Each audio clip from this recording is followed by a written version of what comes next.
boy, this has been a long time coming. I tried to look it up. I'm not exactly sure when this book came out. I'll take just a glance here. October. Okay. So apparently this came out in October. So I'm a little bit behind. Maybe it was delayed at one point, or maybe there was a shortage, and that resulted in, excuse me, some of the copies being delayed. I don't know. If you do, let me know. Um, Nonetheless, Last Ronin. So I'm going to do a spoiler and a non-spoiler section. I'll be doing the non-spoiler stuff now, where I'll just talk about my general feelings about the book, and then I'll give a disclosure, and then I'll go into spoiler stuff. So Last Ronin. First thing I want to talk about is the size of the book. I talked about this a little bit in my pull list video, my haul video, but this is impossible to put anywhere. So here's the thing. It's bigger than a single issue, which is fairly standard. It goes up to here.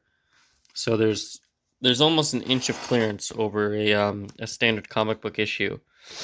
Here's the thing about that, though, is it doesn't fit with trades either. It doesn't fit with trade paperbacks at all. Even like the big ones like Cerebus that aren't necessarily standard size books. This doesn't fit with that. It's oversized hardcover size, which means it's big and beautiful to look at because the art really is well displayed on the pages. Also, I appreciate this big spine here. It prevents gutter loss. I did have a couple instances where I was having a bit of difficulty seeing in the gutter, but for the most part, there was no super apparent gutter loss. Here's the thing: you can't put it with your OHCs because it's a paperback and it doesn't fit in. It doesn't look like it belongs with the OHCs. So you have the situation, this sort of misfit situation, where it doesn't fit in with your single issues, and even if you tried, like, it doesn't fit in the box properly. I'll give a bit of an example here. It'll fit in this way, but it won't be able to go in a bag or board unless you have like really huge Silver Age ones. The bag might go over, but still the board wouldn't fit. Uh-oh.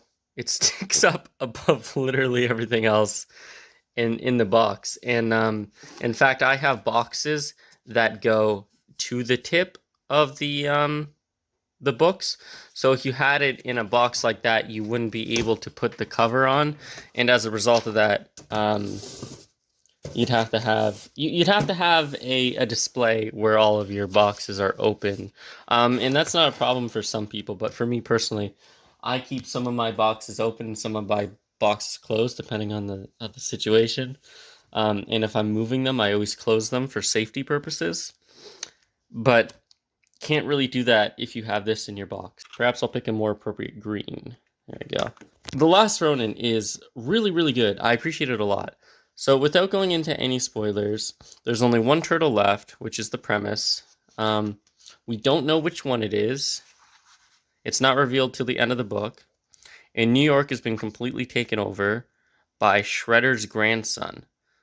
This is a terrible rendition of New York, by the way. Like, there's no discernible anything, which I guess is fine, because there's a definite theme and style they're trying to go for. I don't know why Freedom Tower looks like the Washington Monument. It's some sort of obelisk rather than the Freedom Tower, but it's not a big deal, right? Like, that can all be ignored. But the artwork in this is really, really nice. I like it a lot. It's sort of it's colorful, but it's monotone at the same time, if that makes any sense. Like, there are scenes that are very much monotone. The turtle is very much like black and gray. Even in the comic, you don't really see the pigmentation of the green skin. It's largely just gray skin. And it creates a really interesting contrast between him and his world, because he's sort of black and white and everything else is in color. And I don't know if that is an intentional nod to the original Ninja Turtles comics, which, if you did not know, were part of this sort of black and white explosion. And in fact, I would argue they started the black and white explosion, wherein comics started being published in black and white commonly, like Cerebus and Teenage Mutant Ninja Turtles, and these sort of knockoffs of said turtles. Um, I think even the Street Fighter comic might have been in black and white, but I could be mistaken. It's been a really long time since I opened that book. Surprise, surprise. But yeah, black and white comics were super super big back in the late '80s and early '90s. Um, I think Red Room is black and white as well. That's a recent one, so you do still get them once in a while. But I think that's an intention toward the black and white era that the original Turtles were released in. Um, but anyway, yeah. So the Last Ronin, it's really good. I do recommend this. I would give this a well. It's hard to say so far because it's only the first issue. But as far as a setup goes, I would give this a solid 4 out of 5. This was a really really good introduction. I am thoroughly hooked. I thought I would get the first issue and then get the trade when it came out, but in fact, I think I'm just going to read issue to issue, just because it's such an interesting story and I want to see where it goes. Now, spoilers, right? Spoilers. So, spoiler time.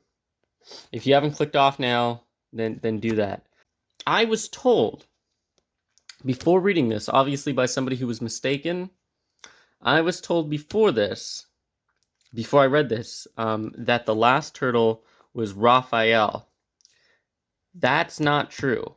I was disappointed by having heard that it was Raphael because, and I quote, I think it would be more interesting if it was Michelangelo, so that the least mature, most childish, and least skilled Ninja Turtle has to sort of be forced into a scenario in which he has to mature and grow and evolve without his brothers. And I think it would be interesting to see how that would form and shape the character going forward. So, turns out, good writing has prevailed in my fan fiction, or my fan pitch after thinking that it was Raphael. Turned out to be true, and it is Michelangelo, which I was incredibly relieved to hear. I cannot tell you how relieved I was to hear that it was Michelangelo, just because I don't think the character Raphael changes um, all that much from being who he was before to being who he is in this situation.